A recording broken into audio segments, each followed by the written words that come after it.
Hello guys, welcome to the banking blogs of Rishika. A very good morning. एकदम बारिश वाला good morning अभी हो रहा है ना। तो मैं ये बताना चाह रही हूँ कि कल मैंने जीए का वीडियो डाला था जिसमें ऑलमोस्ट 35 क्वेश्चन थे, आई थिंक। हाँ, 35 क्वेश्चन थे और बहुत लोगों ने कमेंट भी किया कि उनके इतने क्वेश्चन सही हुए या इतने गलत हुए हैं। तो और शायद एक दो क्वेश्चन में कुछ कन्फ्यूज़न भी था लोगों को, कि जैसे कि एक क्वेश्चन था एफडीआई रिलेटेड समथिंग, जिसमें किसी ने कहा कि दुबई आंसर होगा, कोई सिंगापुर कह रहा है। तो मैंने तो ऐसे गूगल से ही देखा था, सिंगापुर ही था। आई डोंट नो, शायद दुबई हो, ये तो मुझे भी बहुत ज़्यादा आइडिया नहीं। बट येस, गूगल से ही क्वेश्चन मैंने जब उसमें इनपुट डाला था तो मुझे यही आंसर आया। दैट्स वाई मैंने वो आंसर लगाया। तो आप लोग भी, जो लोगों ने नहीं देखा है वो भी इस वीडियो को ज़रूर देखिएगा, जिन्होंने भी आईडीबीआई एग्जीक्यूटिव कल दिया है, ताकि आपके पास एक ओवरऑल माइंड में सेट हो जाए कि आपका इतना क्वेश्चन सही हो रहा है और आप अपने उसी अकॉर्डिंग अपना मार्क्स निकाल सको कि मेरे मार्क्स इतने आ रहे हैं। होता है ना, एक माइंड में सेट हो जाता है। क्योंकि जीए क्वेश्चन ही ज़्यादा स्पेशली गलत होने के चांसेस होते हैं, या इंग्लिश, क्योंकि इस दोनों में ही ऐसा है कि आपको पता नहीं चलता है कि आप क्या टिक आउट कर रहे हो, है ना। तो इंग्लिश तो बहुत सारे क्वेश्चन नहीं आएंगे क्योंकि वो तो कोई बता नहीं सकता है, बस जीए लेकिन आप चेक ज़रूर कर सकते हो। तो जिन्होंने भी नहीं देखा है वो वीडियो जाकर ज़रूर देखें। और मैं आज जो वीडियो लाई हूँ वो कंप्यूटर का है। जैसा मैंने कल कहा था कि मैं कंप्यूटर के क्वेश्चन लाऊंगी। ओवरऑल ऑलमोस्ट सारे मेरे पास क्वेश्चन हैं, वो सब कंप्यूटर के सारे विथ आंसर। ये मैंने जानकर ऐड कर दिया क्योंकि बहुत जगह क्वेश्चन तो आपको मिल जाएंगे बट आंसर ढूंढने में आपको टाइम लग जाएगा। तो मैंने बिल्कुल भी आपका टाइम नहीं लिया कि आपका और भी समय जाए किसी और वीडियो को देखने में। आप मेरे इस वीडियो को देखकर आप कंफर्म हो जाओगे कि आपका क्या सही है क्या गलत है ना। तो करती हूँ मैं शुरू। तब तक आप प्लीज़ मेरे चैनल को सब्सक्राइब कीजिए, शेयर कीजिए, लाइक कीजिए और प्लीज़ सपोर्ट कीजिए गाइज़। तो क्वेश्चन फर्स्ट ये था, URL मीन्स, ठीक है, फुल फॉर्म नहीं था। बहुत लोगों ने ऐसे कमेंट किया है कि नहीं फुल फॉर्म है, बट नहीं। URL का उन्होंने पूछा था, 4-5 मतलब वही 5 स्टेटमेंट था, जिसमें उसके आंसर जो बन रहे थे वो था एड्रेस ऑफ वेब पेज, है ना। एड्रेस ऑफ वेब पेज एक ऑप्शन में था, वही इसका आंसर बन रहा था। आप ये मत सोचिएगा कि इसमें क्या कहते हैं मैम इसमें तो फुल फॉर्म आया था, किसी ने कमेंट किया था कि URL का फुल फॉर्म पूछा था, कोई साइट पे अपलोड था, बट नहीं। मैं जो भी यहाँ पे दूंगी बिल्कुल जेन्युइन के साथ दूंगी, ऑथेंटिक दूंगी। तभी थोड़ा सा समय लगता है बट रहता एकदम 100% ऑनेस्ट है ना। सेकेंड क्वेश्चन था थर्ड जनरेशन से। उन्होंने पूछा था कि थर्ड जनरेशन में क्या यूज़ होता है, तो उसका आंसर था इंटीग्रेटेड सर्किट, है ना। उसका आंसर इंटीग्रेटेड सर्किट था। नेक्स्ट क्वेश्चन था सिक्योरिटी इन मैसेज, है ना। उसमें ऑप्शन बहुत सारा था, UPI एंड ऑल, जिसका आंसर था इंक्रिप्शन। इंक्रिप्शन या डिजिटल साइन, सब कंफ्यूज हो रहे हैं कि इंक्रिप्शन है या डिजिटल साइन है, बट आई थिंक इंक्रिप्शन ही होना चाहिए। बट आप बता दीजिएगा कि आपने क्या टिक आउट किया था, है ना। नेक्स्ट क्वेश्चन था हेल्प की के लिए कौन सा फंक्शन की यूज़ होता है, जिसका आंसर F1 था।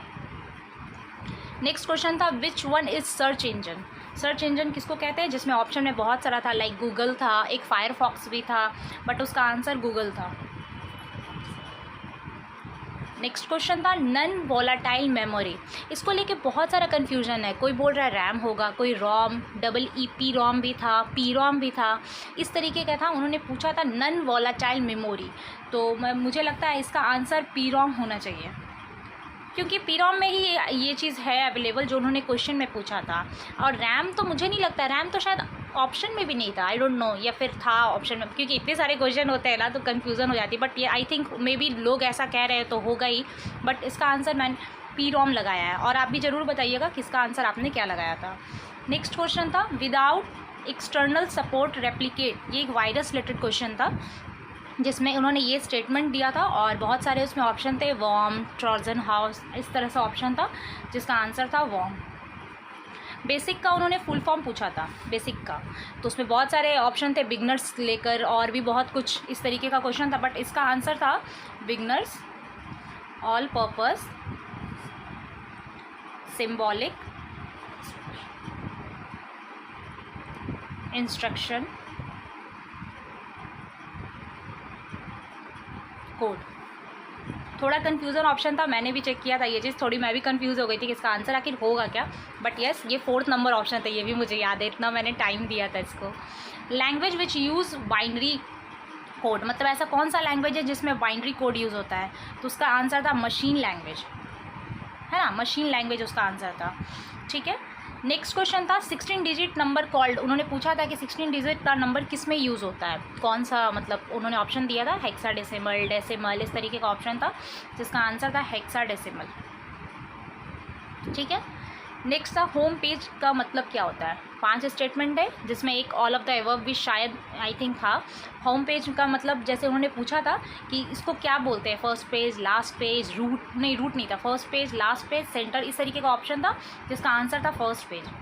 आई थिंक ये सब मतलब एक थोड़ा सा इसमें कॉमन सेंस भी लगा दिया जा सकता था कि होम पेज का मतलब तो शुरुआती पेज होगा, है ना। उसके बाद ये हो गया आपका। नेक्स्ट मैं ऑप्शन में दिखाती हूँ, इतने सारे एक पेज में नहीं आ रहे थे, तो नेक्स्ट क्वेश्चन है ये रहा आपके लिए। तो फर्स्ट क्वेश्चन था, फर्स्ट नहीं, उसके बाद का क्वेश्चन ये था मॉडेम का फुल फॉर्म। उन्होंने पूछा था कि मॉडेम का फुल फॉर्म क्या होता है, तो वो फुल फॉर्म है मॉड्यूलेटर और डी मॉड्यूलेटर। ठीक है, नेक्स्ट था कंट्रोल प्लस एच किस चीज़ के लिए यूज़ होता है, तो सबसे ज़्यादा इसका ऑप्शन लगाया गया हाईलाइट, बट ये हाईलाइट नहीं था गाइस, ये control plus H find and replace के लिए होता है, फाइंड एंड रिप्लेस।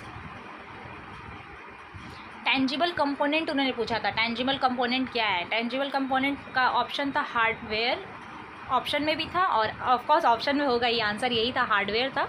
4-5 उन्होंने दिया था, बट थोड़ा सा कन्फ्यूज़न था। टेंजिबल कंपोनेंट आखिर जिसको नहीं पता होगा अच्छे खासे कन्फ्यूज़ हो गए होंगे वो लोग। टर्म जिसको पता होगा उन्होंने with in a second hardware लगा दिया होगा। एक क्वेश्चन था for selected letter change capital to small, जिसका आंसर था चेंज केस। ठीक है, प्रोटोकॉल रिलेटेड एक क्वेश्चन था, उसका मतलब मुझे नहीं याद है, ऑप्शन थोड़ा सा स्टेटमेंट वाइज था, तो जाहिर सी बात है उतना स्टेटमेंट याद नहीं होता है, बट प्रोटोकॉल रिलेटेड एक क्वेश्चन था मुझे याद है। इलेक्ट्रॉनिक डिवाइस टू ट्रांसमिट, इसका आंसर था मतलब इलेक्ट्रॉनिक डिवाइस जो ट्रांसमिट करते हैं, उस तरीके का एक क्वेश्चन था, जिसका आंसर था रिपीटर। ठीक है, रिपीटर। सिक्योरिटी रिलेटेड एक क्वेश्चन था, सिक्योरिटी रिलेटेड क्वेश्चन था, जिसका आंसर HTTPS करके मुझे लग रहा है आंसर है, बट लोग बोल रहे हैं HTTP एंड SSL बोल रहे हैं, बट आई थिंक HTTP में जब S ऐड होता है तो शायद ये सिक्योरिटी रिलेटेड होता है। आई डोंट नो गाइज, मुझे इसमें थोड़ा सा श्योरिटी नहीं है, बट सिक्योरिटी रिलेटेड था एक क्वेश्चन। अगर आप लोगों ने इसका आंसर लगाया तो प्लीज़ कमेंट कीजिएगा कि आखिर इसका आंसर क्या है। ठीक है, मैंने वो क्वेश्चन बता दिया आपको।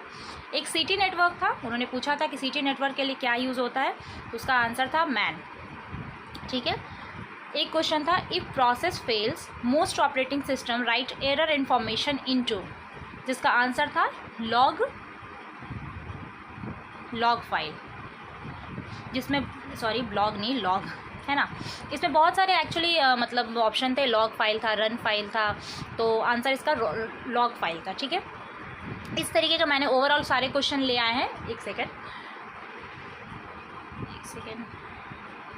तो ये क्वेश्चन मैं ओवरऑल मैंने ले आया है। एक क्वेश्चन और भी था, मल्टी ऑपरेटिंग सिस्टम समथिंग करके था। ठीक है, शायद मैंने इसमें नोट डाउन करना मैं नहीं भूल गई।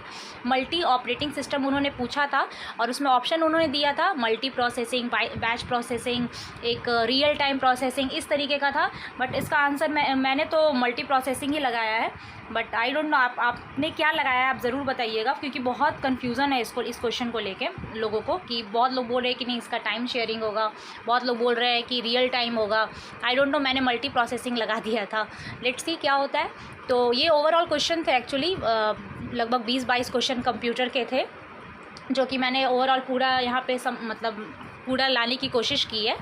थोड़ा सा टाइम लगता है गाइस, थोड़ी मेहनत लगती है इसमें बनाने में, उसके आंसर ढूंढने में, लेकिन बट यस मैं चाहती थी कि अगर आप मेरी वीडियो देख रहे हो तो ये नहीं कि आपको आंसर ढूंढना पड़े गूगल पर जा कर के अब इसका आंसर क्या होगा, नहीं, मैंने पूरी कोशिश की है कि आपको यहीं से सारी इन्फॉर्मेशन मिल जाए।